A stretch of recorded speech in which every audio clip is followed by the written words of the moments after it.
Hello, political candidates. Your campaign's website domain is an important factor in your website's SEO. It's crucial for your campaign website to include your first and last name. It gives AI models like ChatGPT an authoritative source of truth to pull from, helping to prevent the AI from hallucinating or picking up outdated information from third-party blogs or partisan attacks. So visit name.com today and buy your personalized .vote website address. Let AI be your friend. Your potential voters will thank you.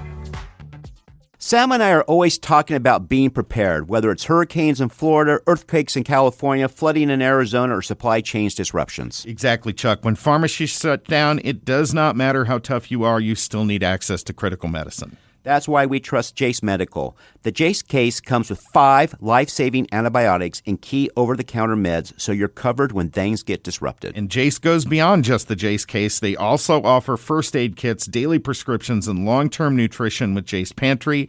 Don't wait for the next hurricane warning or natural disaster. Take control of your health and peace of mind today. Visit jace.com and use code FUTURE at checkout for $10 off your order. That's FUTURE at JASE.com. To run a successful business, you need one thing: customers. And how do you get customers? You get them through advertising. You get them through lead generation. But what happens if the leads don't exist or they don't have valid contact information? This is a familiar story all businesses deal with. Then they call these leads who don't exist, or they're bad numbers, or they're not in their service area. Argus 101 verifies every lead before your team picks up the phone. It's a real person in your area and a neighborhood that matches your ideal customer. Your team only calls people worth calling, thus saving you money. Free trial at argus101.com. That's ARGUS101.com. Help your business expand today. Go to argus101.com. ARGUS101.com.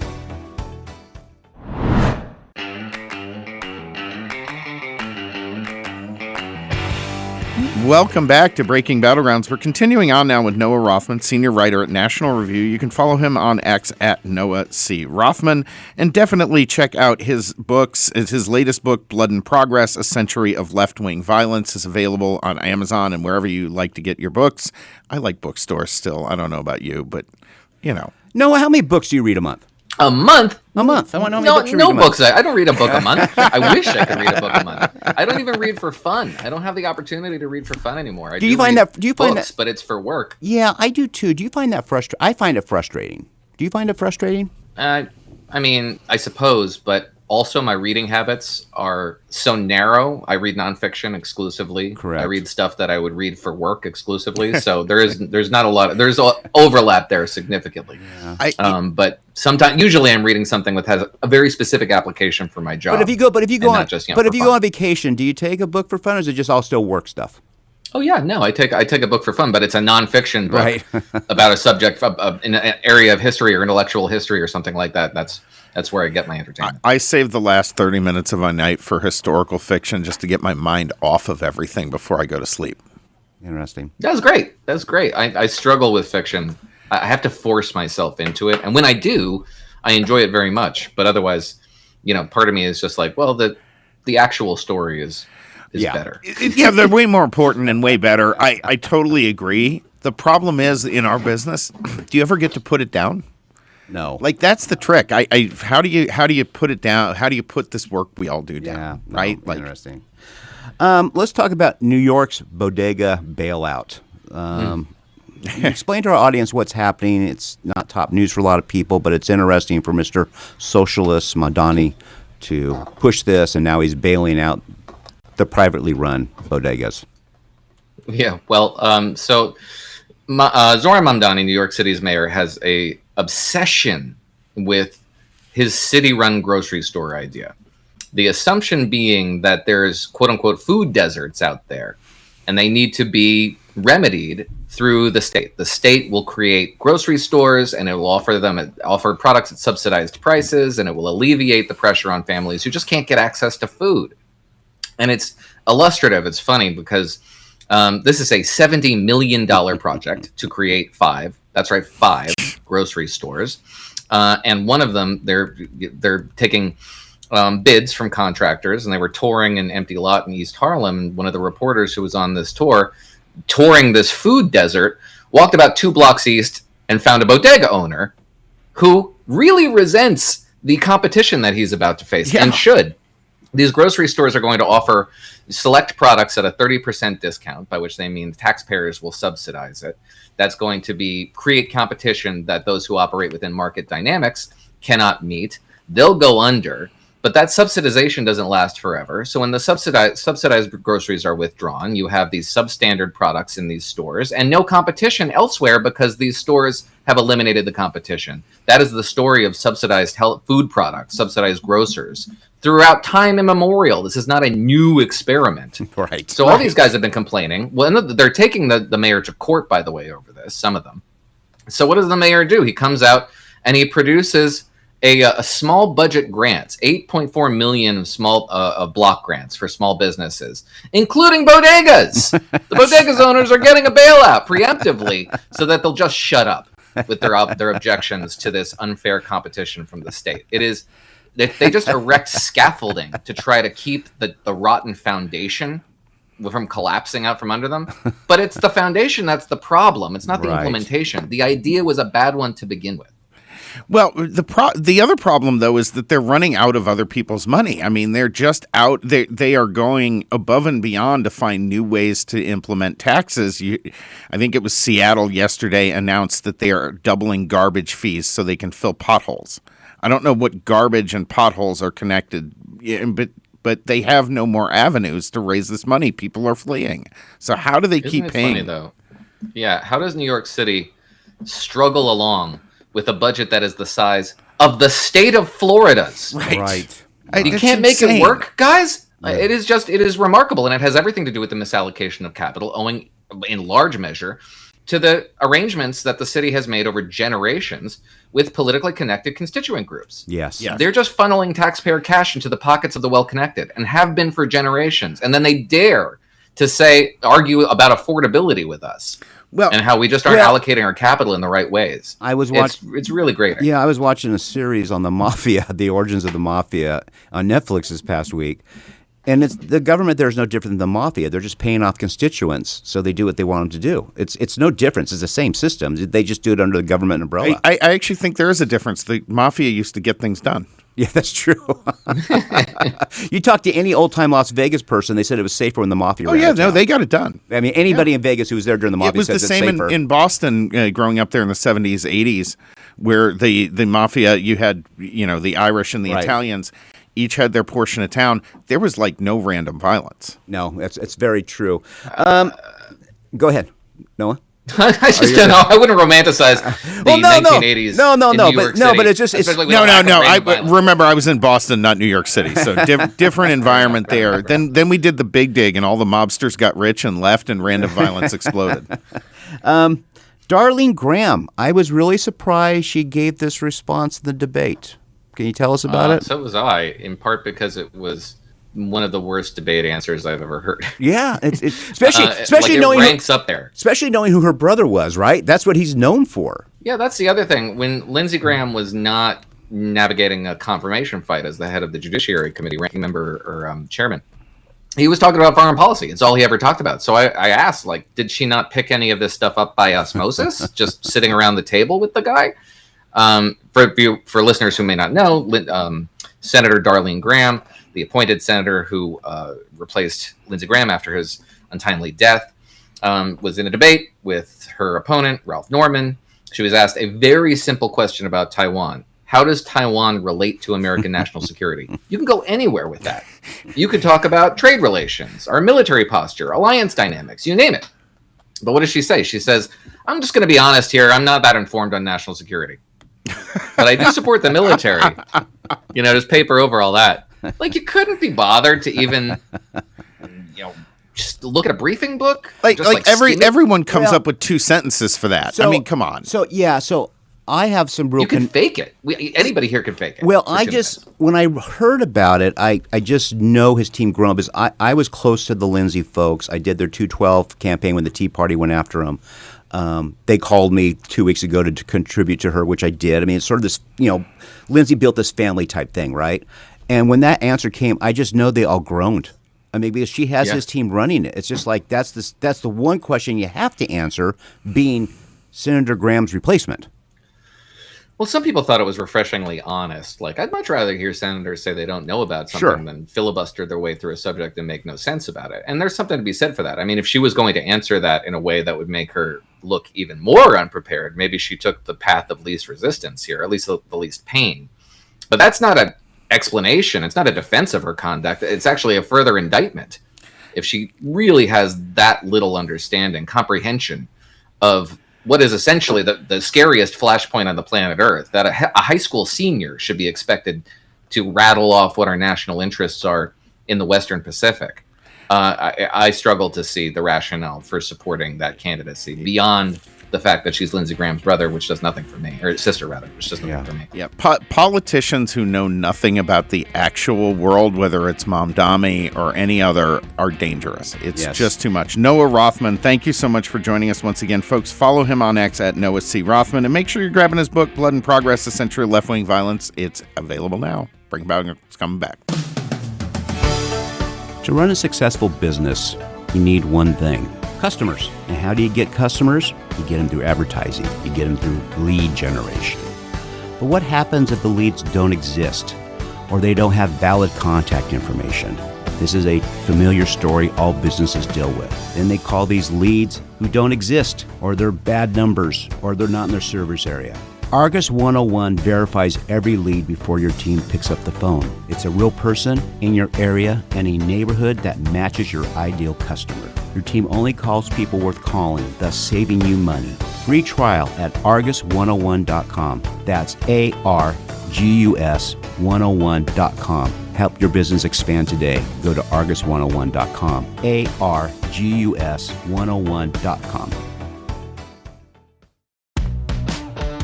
Hello, Breaking Battlegrounds listeners. Did you know that private student loan debt in the United States totals about $300 billion? That's with a B. About $45 billion of that is labeled as distressed, which means people are behind on payments. Why Refi, who is a proud sponsor of our show, refinances this distressed or defaulted private student loans that others won't touch. They don't even care what your credit score is. They provide you with a custom loan payment based on your ability to pay. Why Refi is not a debt settlement company. They work with each borrower individually to tailor a loan that meets your specific financial situation and helps you pay this loan off. So, folks, if you would like to learn more how to put your mind at ease and your budget back on track, call Why Refi at 877-400-9989 and tell them Sam and Chuck sent you. You can go and look into them at YREFI, YREFY.com to get more information. They will help you reduce your monthly payment and guarantee interest rates under 6%, ensuring financial relief to you as you pay off your private student loan. Jump on that website or call them today. Dear political candidate, listen up. I'm talking to you. Your Name.vote should be the starting point of every campaign. It's memorable, looks great on signs and mailers, helps voters find you online, and gives AI tools a direct path to your campaign website. Why send people to a complicated web address when your name can be the address? Visit name.com today and claim your .vote domain.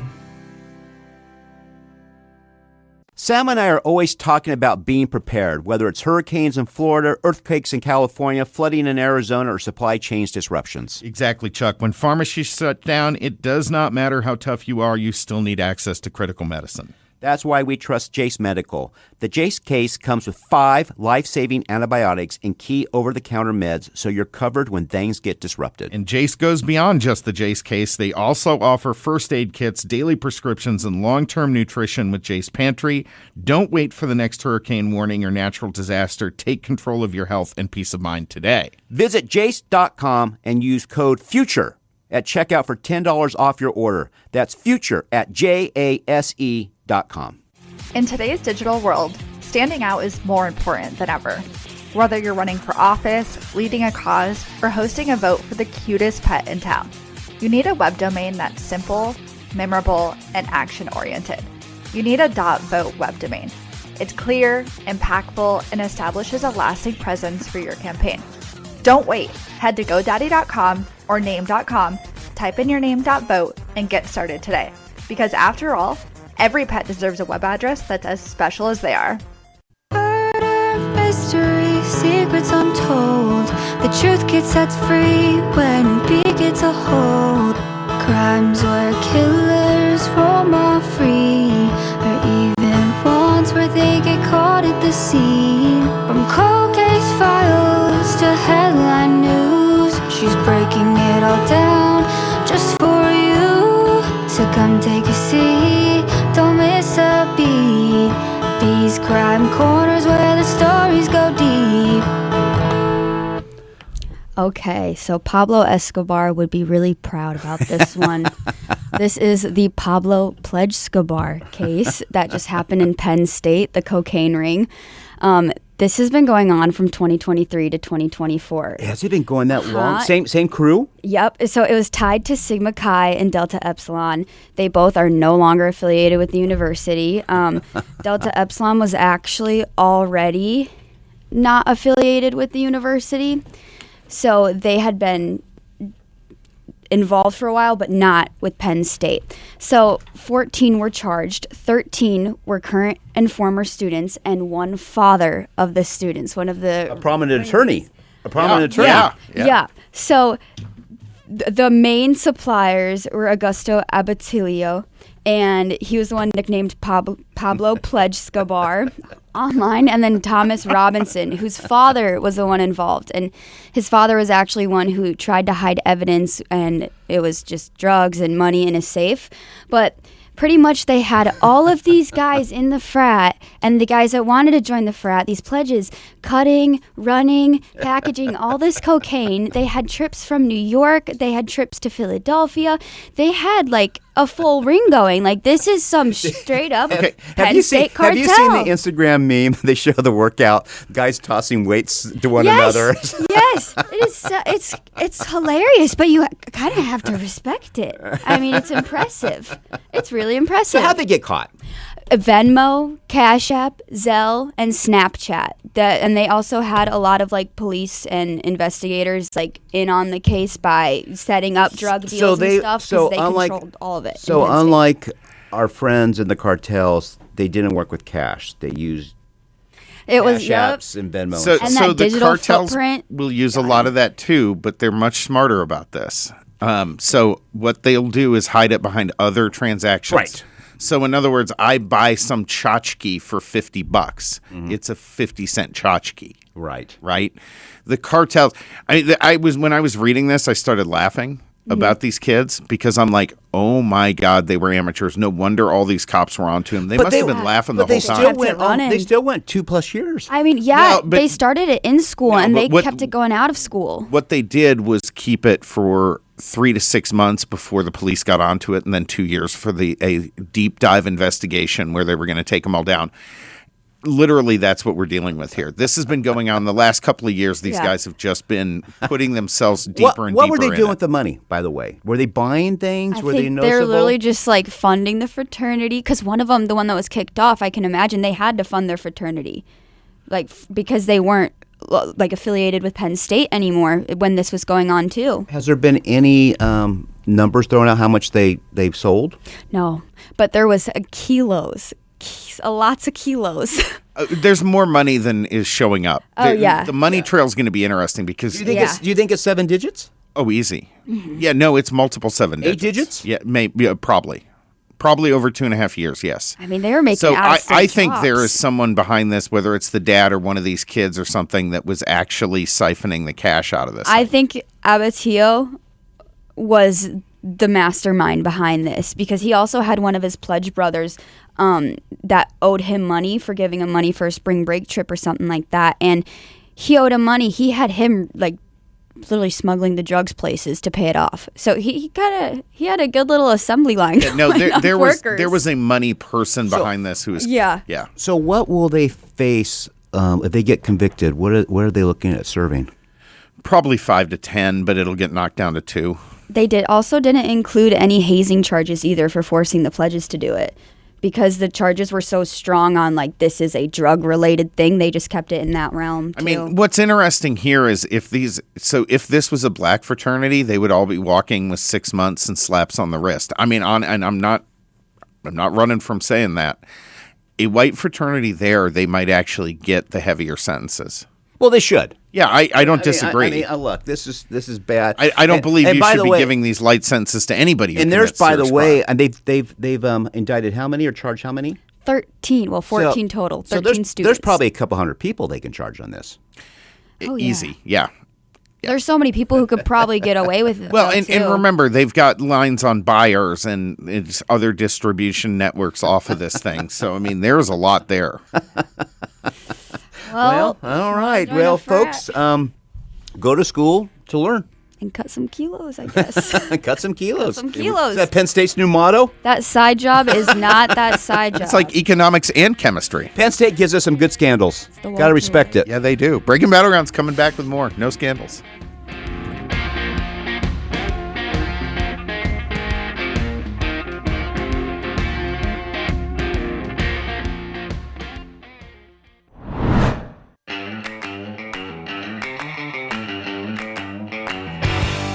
Welcome back to Breaking Battlegrounds. Our next guest up today, Myrka Dellanos, is an Emmy Award-winning journalist, published author, professor of journalism, public speaker, entrepreneur. Her family fled Cuba and communism, and that's what we brought her on here to talk about. So, Myrka, welcome to the program. Thank you so much for having me. It's a pleasure to be here, especially to speak on these topics that are so timely nowadays. So you have in Miami a gentleman whose parents fled Cuba because of communism, and now he's working on campaigns and canvassing and going door-to-door promoting socialism. How does someone get to that point, realizing, I mean, you know, I know plenty of Cubans, they share their stories, no one's being quiet in the house about it.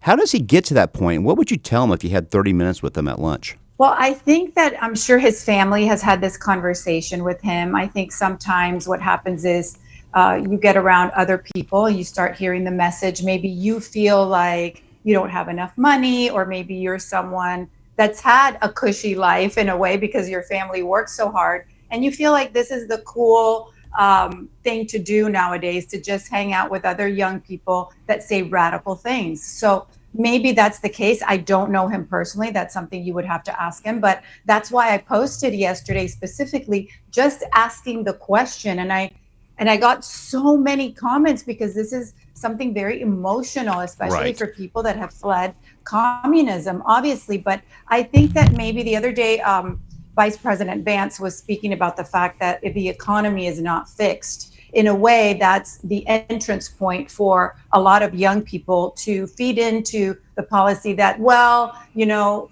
we don't have enough to eat, or it's not going well, and the Democratic Socialist Party is offering me all this free stuff. Now, we know how that ends. We know it doesn't work. We know it's a failed platform, but young people sometimes get brainwashed by these things, and they have no clue that they'll end up in poverty. I mean, what I'm surprised about is the fact that his own family doesn't even want to speak with their own name. They spoke only in anonymity. Why? Because I imagine that they're embarrassed about what this young man is doing. One of the elements behind this, it seems to be, like, we know all kids rebel, right? This seems to be, in many ways, a rebellion against a lot of successful parents whose kids aren't achieving the same things. With real stories. Yeah. I mean, this isn't theory. This is real stories they're coming from. Yeah, exactly. And I think one of the things is that the way that they start, in a way, indoctrinating you, and this is because my mom and my dad taught me this since I was a very little girl. And just now, I just spoke about it with my mom, especially because I'm coming on here to be with you. And she was saying that they demonize people that do well in society. That's the beginning of it. So what happens is that all these people that maybe feel rejected, pushed aside, have not done so well, and they have families that have done very well, start thinking that these people are exploiting others in order to have their wealth. Now, that may be true in some cases, but in the majority of cases, people that amass wealth or that do well or that have entrepreneurial skills are because they've worked hard in society. They've given up time, they've studied, they've done what other people are not willing to do, and therefore they have a success that other people don't have. So if you can't just be jealous of people and then go ahead and say, for me, and I need everything for free. That just doesn't work. Of course, at the beginning, this is what they want. All these DSA workers, all these DSA candidates, that's exactly what they want.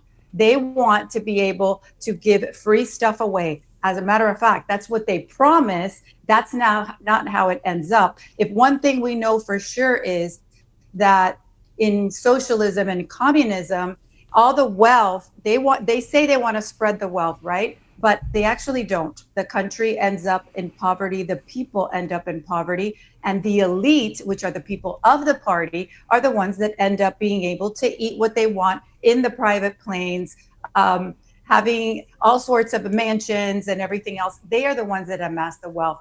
So if anything, that regime and that type of ideology is the most unfair of all. And it's actually evil. If you ask someone like me, after I've seen everything that happened with my family, my mom has never seen her sister again. Ugh. Because her sister had to raise her children and her sister couldn't come over here. And my mom was not going to go back to Cuba, especially when she came out in exile. And when you say that you are leaving a country because of the communist regime, my mom felt like she never wanted to go back because that regime was still in place. My father died and he never saw a free Cuba. So of course, I'm going to continue to speak about this because it's evil. It's completely evil. At this point, it's right and wrong. It's that big of a difference. So that I appreciate you bringing it up. I don't think people realize what happens to these families when they escape Cuba and come to the United States because of communism and socialism.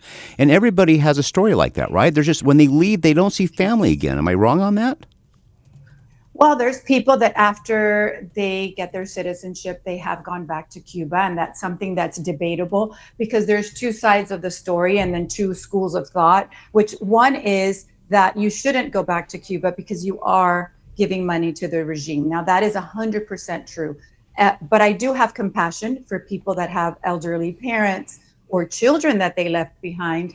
And once they are able to, they do try to go back and see their family members. So I understand it and I have compassion for that. But there are other people that have seen the evil of the regime and this is completely black and white for me. I am never going back unless there's a free Cuba and they stand on that principle. Well, there's a third element to that, though, too. I've heard from some folks working in Florida that if you're in key industries, government or technology or these kind of things, you got to be really careful about going back there because the regime still has an interest in you.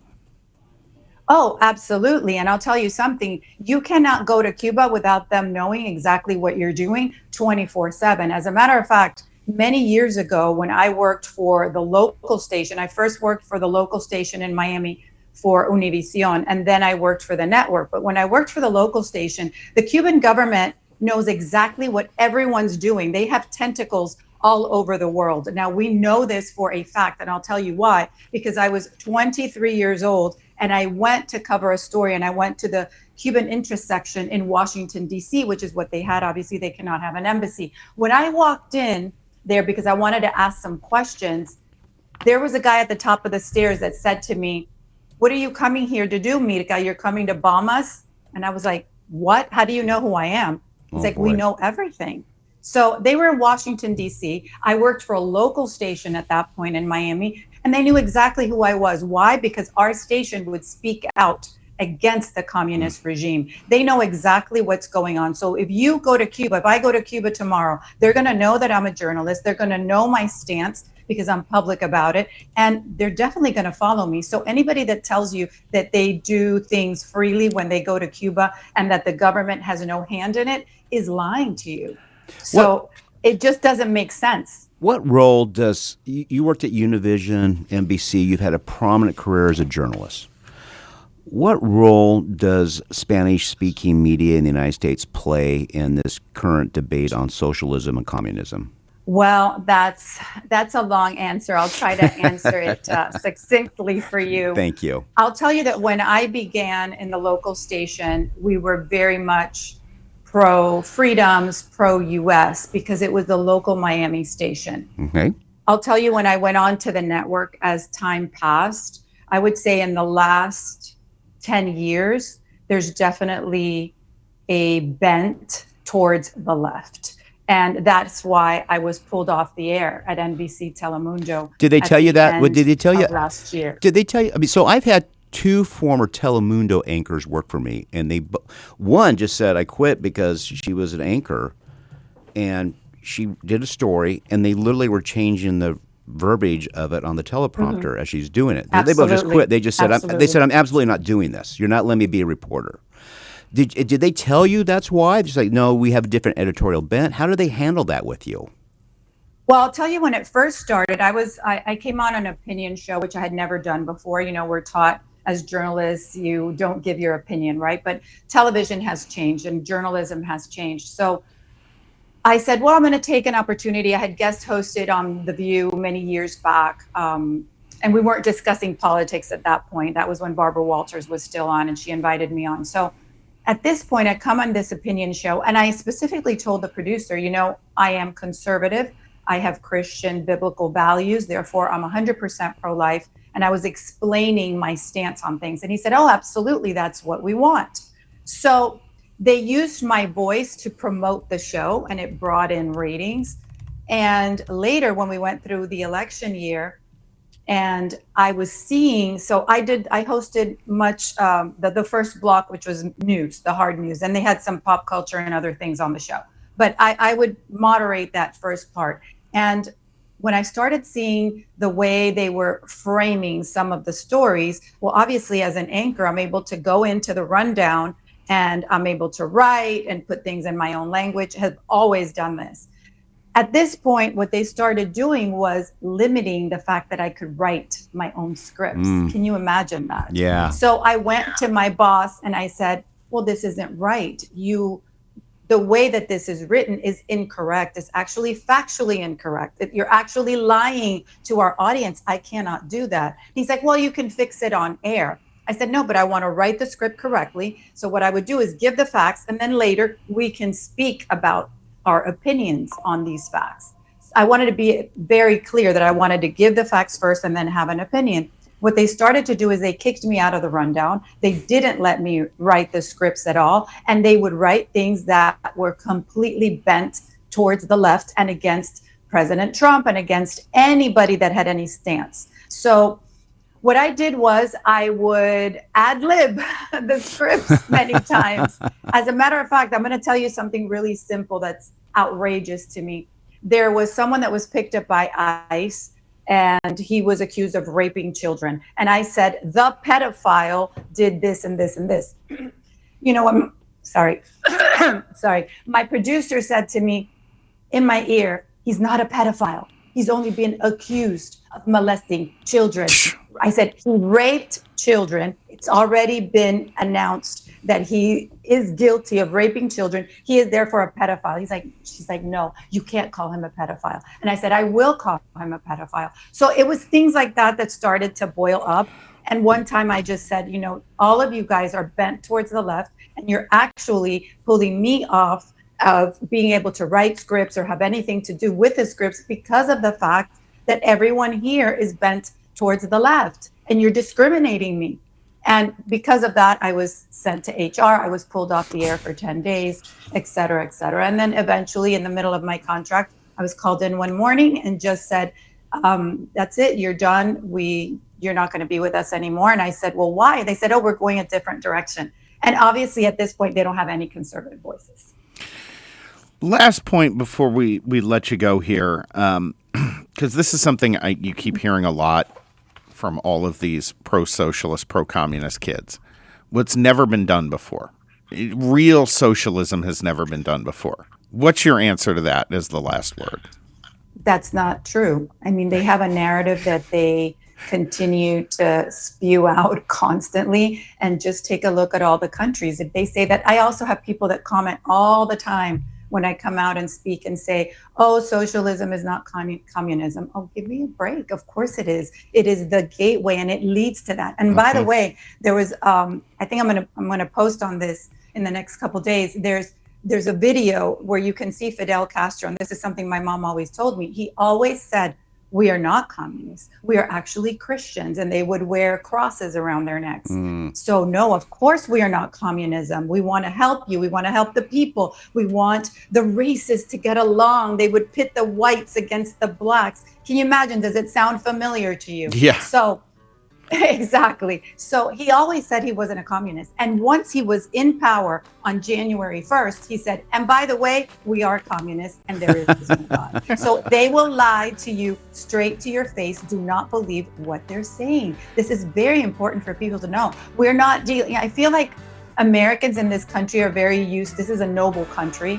And we're used to people being honest about what they want, what they're trying to do. Yeah, exactly. Yeah. And this is not. Thank you so much, Myrka Dellanos. I really appreciate having you on the program. I probably butchered your name a little bit, but that's as close as I'm going to get, and I thank you very kindly. Every time you have something, bring it back. We love having you here. Breaking Battlegrounds, come back next week. Sam and I are always talking about being prepared, whether it's hurricanes in Florida, earthquakes in California, flooding in Arizona, or supply chain disruptions. Exactly, Chuck. When pharmacies shut down, it does not matter how tough you are, you still need access to critical medicine. That's why we trust Jace Medical. The Jace case comes with 5 life-saving antibiotics and key over-the-counter meds, so you're covered when things get disrupted. And Jace goes beyond just the Jace case. They also offer first aid kits, daily prescriptions, and long-term nutrition with Jace Pantry. Don't wait for the next hurricane warning or natural disaster. Take control of your health and peace of mind today. Visit jace.com and use code FUTURE at checkout for $10 off your order. That's FUTURE at JASE.com.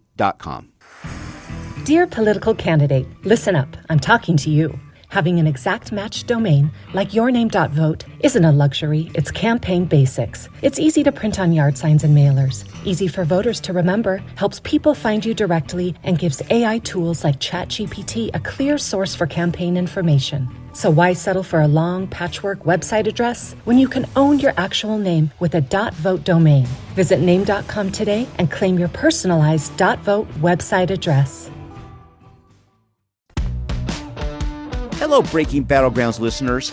Did you know that private student loan debt in the United States totals about $300 billion? That's with a B. About $45 billion of that is labeled as distressed, which means people are behind on payments. Why Refi, who is a proud sponsor of our show, refinances this distressed or defaulted private student loans that others won't touch. They don't even care what your credit score is. They provide you with a custom loan payment based on your ability to pay. Why Refi is not a debt settlement company. They work with each borrower individually to tailor a loan that meets your specific financial situation and helps you pay this loan off. So, folks, if you would like to learn more how to put your mind at ease and your budget back on track, call Why Refi at 877-400-9989 and tell them Sam and Chuck sent you. You can go and look into them at YREFI, YREFY.com to get more information. They will help you reduce your monthly payment and guarantee interest rates under 6%, ensuring financial relief to you as you pay off your private student loan. Jump on that website or call them today.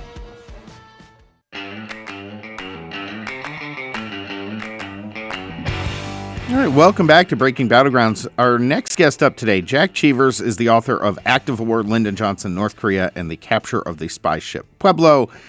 He has worked for the Los Angeles Times, Oakland Tribune, Associated Press, United Press International, and I am incredibly jealous because he lives on a pond in New Hampshire, which is about the most perfect life imaginable. It leads one to writing and reading a lot. Is that what you do, Jack? That's exactly what I do. Jack, first question here. We have Jadir's in studio with us. He's an intern with us. He's going to the Walter Cronkite School of Journalism at ASU. What would you tell him he needs to do to be a good journalist? Be honest. Be honest in your writing. Be honest in the way you approach people. Present them the facts. Do it as objectively and as thoroughly as you can. Try to see all sides of the issue when you're writing about it. If you make a mistake, admit it quickly and publicly. That's a big deal. And Jack, are you a big reader? Do you read just gobs to have knowledge of many things outside your lane? Well, these days, Chuck, I read mostly research material for the next book. So, I read the papers in the morning. I love the news. I've been a news addict my entire life, some magazines, but 90% of the time it's just research material. That's fantastic. So the Vietnam War was 51 years ago, and I came across you in airmail a couple weeks ago. It was back in July. And the title of their column was JFK's Final Failure, and it's based upon a book you wrote, Kennedy's Coup, a White House Plot, a Saigon Murder, and America's Descent into Vietnam.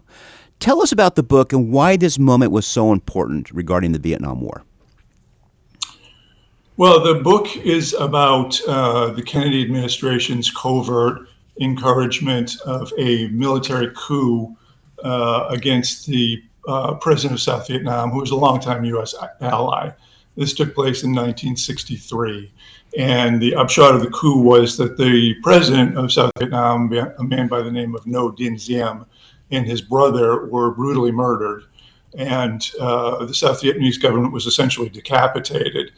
And that had very bad consequences for our country as well as South Vietnam.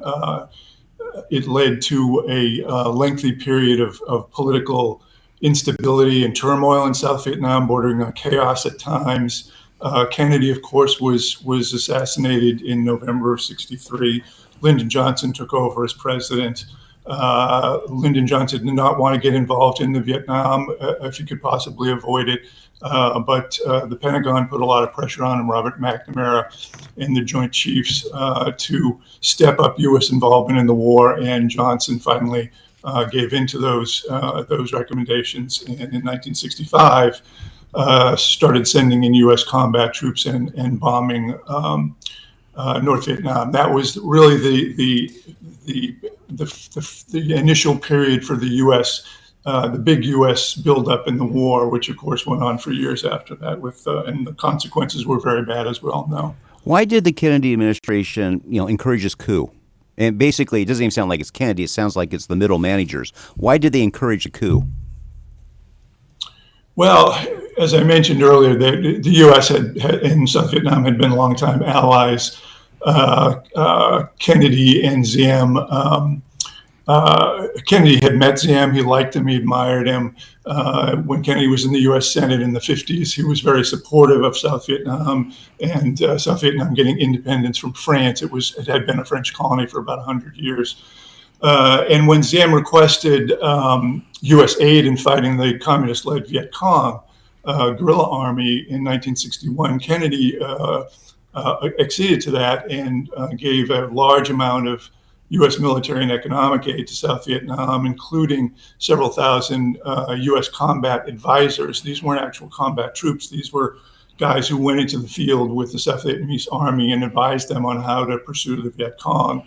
And by 1963, however, the situation was changing somewhat. Diem faced two big domestic problems. One was the war against the Viet Cong, which wasn't going particularly well despite the U.S. assistance. And the other was what was rapidly turning into a nationwide uprising by the Buddhist population of South Vietnam, which constituted about 70% of South Vietnam's people at the time. And he was a fairly authoritarian leader, and he basically cracked down on the Buddhists in what was often a very brutal way. And there were several incidents, very highly publicized incidents of him cracking down on the Buddhists. And over time, in the spring and summer and fall of 1963, he became a bigger and bigger political embarrassment to the Kennedy administration because President Kennedy was viewed as his chief supporter and his chief enabler in this country. It seems like every time we hear about one of these situations, and you can kind of go around through U.S. history, CIA's involvement never ends up making it better. How different would all of this have been if it was directed out of the Pentagon and not Langley? Well, it's very interesting because the CIA, in this case, at its uppermost ranks, was actually opposed to the coup. John McCone was the CIA director at the time. he was very much opposed to the coup. He thought that Zim was doing a pretty good job. He was a good leader. He was winning the war. And he felt that if Zim were removed, there was no good replacement for him, nobody who was as strong and as experienced as Zim was. And he predicted quite presciently that the outcome of a coup would be a lengthy period of political instability, followed by a second coup, followed by more political instability, which would open the door to more and more military and political gains by the Viet Cong. That's pretty much what happened in the war. As I mentioned earlier, the Pentagon's position in 63 was that Zim was losing the war and needed U.S. help. And by the time 65 rolled around and Johnson was president, the Pentagon was arguing basically that the U.S. needed to take over the war, which is pretty much what we did in the mid 60s. Why, there's been a lot of histories and a lot written about the Vietnam War. Why did they cover this topic barely? They go over it fast. Why do you think that is? Because, all stories have a beginning. This is truly the beginning in a lot of ways of the Vietnam War. Why do you think they just gloss it over? That's a really good question, Chuck. I'm not sure why that's the case. I think that, in certain books, they're very all-encompassing history, like Stanley Karnow's book, Vietnam, which of course was made into the PBS series. I mean, he does mention the coup and he goes into it for a couple of pages, but he's got a lot of ground to cover. I mean, he takes you way, way back in Vietnamese history and leads you all the way through the war years as well.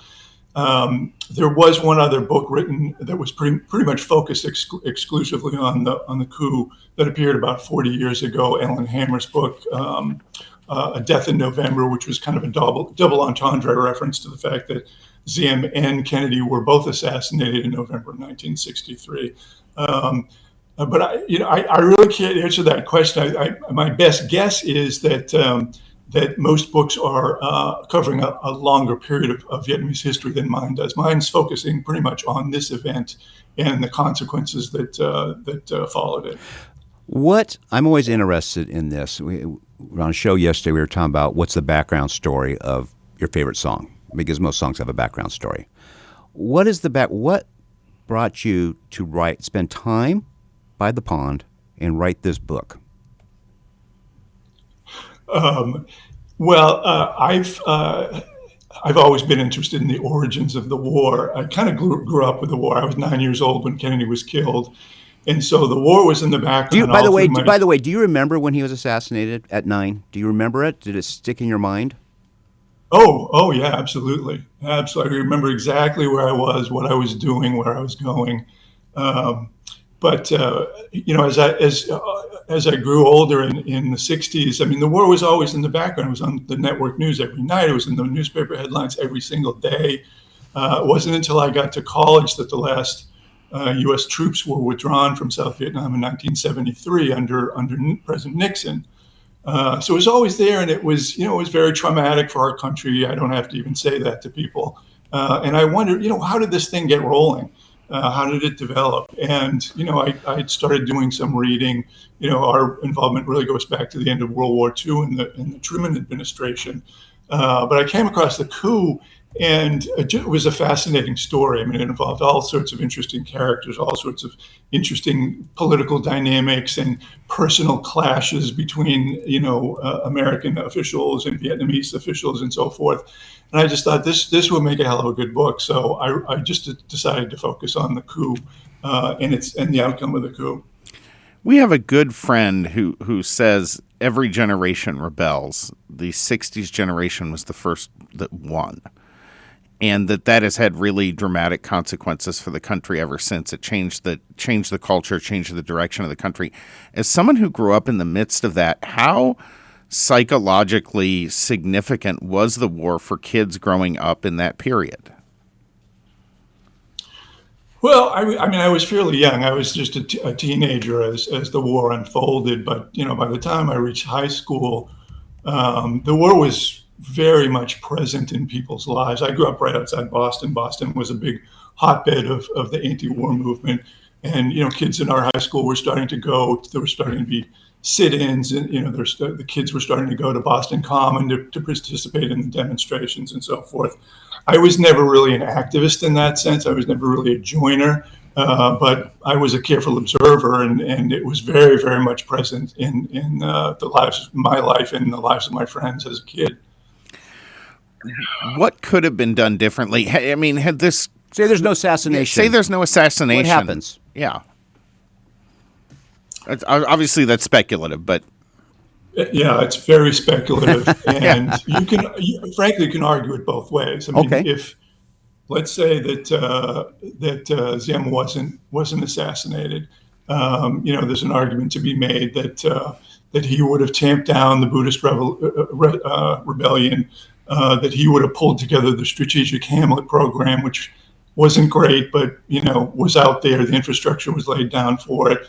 That with more U.S. assistance and advice, he would have started fighting better against the Viet Cong. There's no question that he was a very strong leader, and maybe with some luck, with some good breaks, he could have prevailed against the Viet Cong. Who knows? It's also quite possible that even if he hadn't died in the 1963 coup, somebody could have walked up to him at any point in time and shot him in the head, and that would be the end of him. So I don't know. I mean, we only know what did happen. The coup just kind of blew the South Vietnamese government apart, and ushered in this period of instability that I think was very frustrating to Lyndon Johnson. He wasn't quite sure how to pull the country together. He ordered his ambassador to do everything possible to unite all the factions in South Vietnam, get them behind the war, get them behind the new leadership, and that just didn't happen. That's sort of an ongoing story throughout history, though, right? Is every time you have a strong leader in a country like this, we get involved, someone else gets involved. That person gets killed or taken out. They've already made sure there's no one there to replace them. Seems like it. Folks, we're with Jack Cheevers. He is the writer of a great new book, Kennedy's Coup, A White House Plot, A Saigon Murder, and America's Descent into Vietnam. If you DM us this weekend, first 5 DMs, we're going to send you a free copy of Jack's book. I think you'll love it. Sit down and follow us, Jack's example, sit by a pond and enjoy some outdoors and read it. Jack, is there anything else about the book that you think people should know about? It's a long book. I'll be honest with you, Chuck. It's more than 600 pages, but I tried to write it in a very compelling way. I just tried to tell the story of how this whole thing unfolded. And as I mentioned earlier, it's full of very interesting characters, not just President Kennedy, but people in his administration, people in South Vietnam, people in the State Department, the CIA, the Army.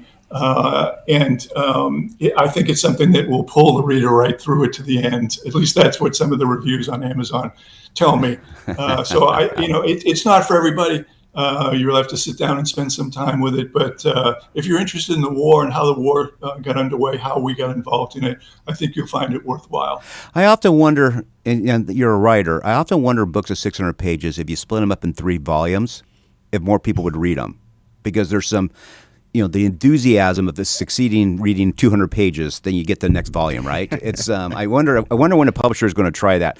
Last question for you, and we're going to let you go. And thank you so much for your time. As you did research on this book, what are the 1 or 2 big surprises for you doing your research about it? Which is like, oh my goodness, I had no idea. I think the biggest surprise for me was the way President Kennedy handled this whole thing. This was not his finest hour, and I have to add that I'm a Democrat. I grew up in Massachusetts. The Kennedys were gods to us, especially when I was younger. But I was taken aback by his approach to this whole thing. He was very indecisive. He let other people run the show at some critical moments. Some people in his own administration, like John McCone, the CIA director, didn't really know if Kennedy was in favor of the coup or not. And yet he let it go forward. I don't think he understood or really grasped the idea of, if Ziem is removed, who or what is going to replace them? replace him. Is the replacement going to be any better than Ziem at winning the war? Is the replacement going to be any better at instituting the democratic reforms that Washington had been pushing for years? Is anybody going to be better than Ziem? I don't think that question was given a lot of thought. It's very interesting if you listen to the White House tapes of these discussions, and Kennedy was secretly taping these meetings in the Oval Office and in the cabinet room. You can actually listen to them through the Kennedy Library in Boston. And it's fascinating how superficial the discussion is. Kennedy focused over and over again on one question, which was, do the generals who overthrew Ziem, did they have the military strength to do that before the coup happened? And he asked that question over and over again in these discussions. I think what was on his mind, he never says this explicitly, but I think what was on his mind was the Bay of Pigs debacle in 1961, when the CIA equipped and trained Cuban exiles tried to invade Cuba and overthrow Castro. That was a huge disaster and a very big political embarrassment for him very early on in his administration. And I think the last thing he wanted to do was have another Bay of Pigs on his hand in Saigon. That makes perfect sense. Thank you. Look, the presidency is a huge job. It's just, I think sometimes people don't realize how big it really is. And it'd be interesting, I'm sure. And there's no one who did it right in every instance. Yeah, I mean, doesn't matter So- if it's Kennedy or Reagan or who your hero is, you can point to things they missed. Yeah. By the way, are you excited about the Red Sox, Jack? They're doing pretty well. Always. Are you kidding? You're going to have to ask that question? Come on. Well, you were in L.A. for a while, so, I don't know. Loyalties change sometimes. Hey, we got Roman Anthony coming back soon. Back in It's New getting England better. now, baby. Jack Cheevers, thanks a lot. Folks, he is the author of the book, Kennedy's Coup, A White House Plot, A Saigon Murder, and America's Descent into Vietnam. DM us this weekend, the first 5 DMs. You get a free book of Jack, and read it and let us know what you think. Jack, thanks a million. Thanks, Chuck. This was fun. Have a great day. This is Breaking Battlegrounds. We'll be right back with Gary Gygi and Debt and Bond. We'll be right back.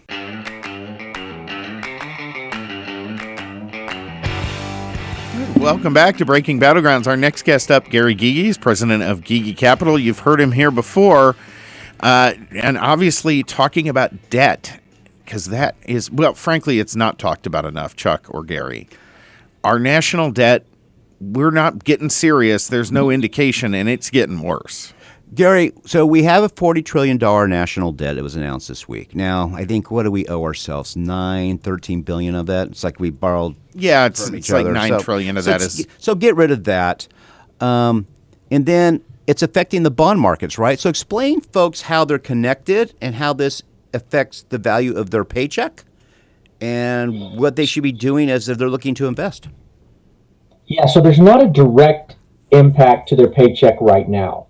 There can and will be over time, but what higher borrowing costs, what all of this debt does is it takes money from other sources. For instance, people that buy bonds, large institutions, if they're buying government bonds, that means they're not funding private institutions as well, which means the private sector can't grow as fast, which means that corporations can't give wages nearly as fast as they normally would.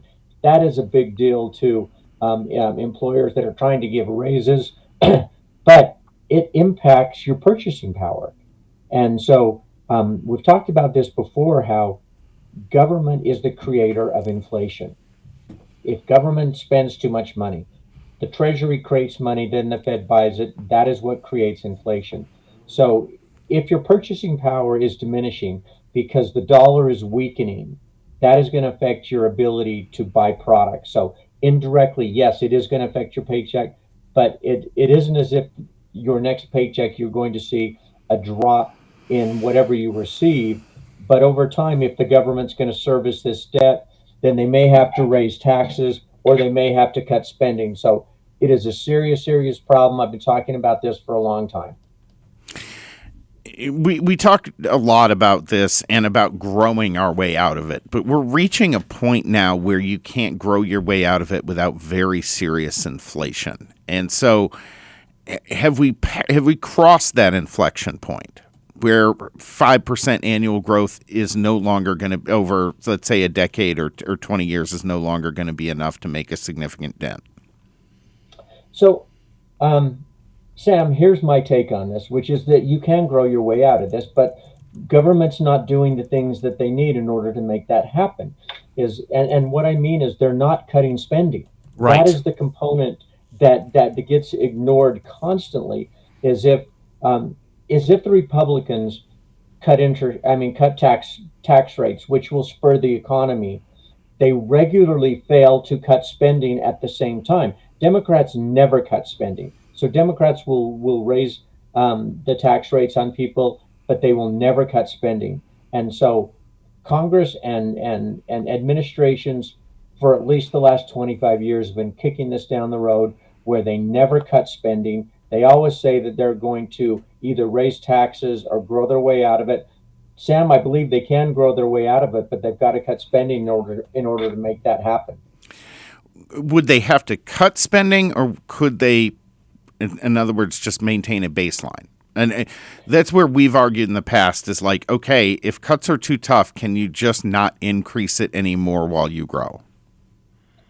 Well, that's a good starting point. I don't even see him getting to the point of just having status quo. Is that we run budget deficits, $1 trillion budget deficits every year, and have for probably a decade or longer. Mm-hmm. And so if they would keep, the budget as is and not deficit spending, certainly that's going to help. But they still have to cut spending, and nobody seems willing to do that. Someone has to talk about entitlements, and so at some point, not just the U.S., but every country has got to deal with their pensions, their entitlements, and I don't think that anyone intends to cut the entitlements of the people that are already on them. But we can talk and should be talking about changing the entitlements for Chuck and my children's ages, where they have decades and decades right. to still be in the workforce, and if they were to change how Social Security is invested. We talked about this when George W. Bush was in office, but if we talked about investing the Social Security system, some of these entitlements for younger generations in the stock market, and let it grow, this could solve some of these entitlement problems. But right now, it's all invested in fixed income, government bonds, interest rates are low, and I don't see a solution to what they're doing with entitlements right now. So it's funny. I had a very well-known, not conservative fiscal policy think tank email me yesterday morning and ask if Sam and I wanted to have someone on their show about the $40 trillion debt. And I wrote back, I said, sure, if they have a solution. They did not reply. And by the way, this person is very close to me, right? They did not reply. So I have asked various economic people, and this will be our final I want to talk about what people should be looking at for investments. But it just seems to me, because our economy is so big, it's 161 trillion value, okay? And we have a $40 trillion debt. So if you were loaning money, Gary, that's still a pretty good debt asset ratio, right? It seems to me what we just got to do is got to just start saying, we got to pass a balanced budget amendment. We have to pass a balanced budget every year. It seems like if you did that, interest rates drop 2 points within a year, and it changes everything. But you just got to say, okay, this is what we've done. We're going to fix entitlements. We're going to balance this every year. We're going to live within it. And if it did that, we are big enough that solves the problem. We're not Paraguay, right? So we have this revenue, and people know that, and will only grow. Is that the right approach, do you think, personally? I do think that's the right approach, Chuck, is balancing the budget, and doing that not just for 1 year, but doing that each year, dealing with entitlements, so that it does not affect those currently on them, but changing it so that later generations are going to be able to enjoy a better Social Security because it's invested differently. I do think, you guys, that 7-8 years from now, if something is not done, then Social Security is going to go bankrupt. Right, which is a real problem. Yeah, and I don't think that's going to happen because I think Congress is going to deal with it. But what I think they'll do is that if the Democrats are in power, instead of putting a cap on how much of your paycheck goes towards Social Security, they will say no cap. So if you're earning millions and millions of dollars, you're going to be taxed to Social Security forever. If Republicans are in charge, they're probably going to say something like, we're living longer. Instead of full retirement age is 67, Right. it's now 70. Or maybe they'll create a combination of the two. Sam has a great thing. Sam has a great thing on that. You and I are at 70. If some blue collar guy, 65 still. If you're working your physical body every day, it's different from some schmucks like us all sitting I'll at a be desk. fine working in an office at 70. Yeah, and you'll want to. Yeah, me too. Yeah, I mean, we all Absolutely. will. We'll all be talking at 75 years old saying, I got to go to work tomorrow, because that's who we are as people. But if you're some guy hauling steel or doing riffs all you talk day, to these guys by different. the time they're 65, their bodies are trash. Very quickly before we let you go. Absolutely. So with this debt in the bond market, what should investors be looking at right now? Where should they be putting their money monthly? Yeah, so I think that as interest rates have moved higher, that means certain fixed income investments are going to become more attractive. So if you're a saver, CDs are going to have a higher rate. Treasury bills are going to have a higher rate. All of those things are going to have a higher rate. And you still need to have money in the stock market in order to keep up with inflation. So having a balance of those things is going to be super important. Great. Gary Gygi, thanks a million for joining us. Folks, this is Breaking Battlegrounds. We hope you have a fantastic weekend. On behalf of Jeremy, Jadir the intern, Brennan, Sam, and myself, have a fantastic weekend. You can catch us wherever you get your podcasts or visit us at breakingbattlegrounds.vote.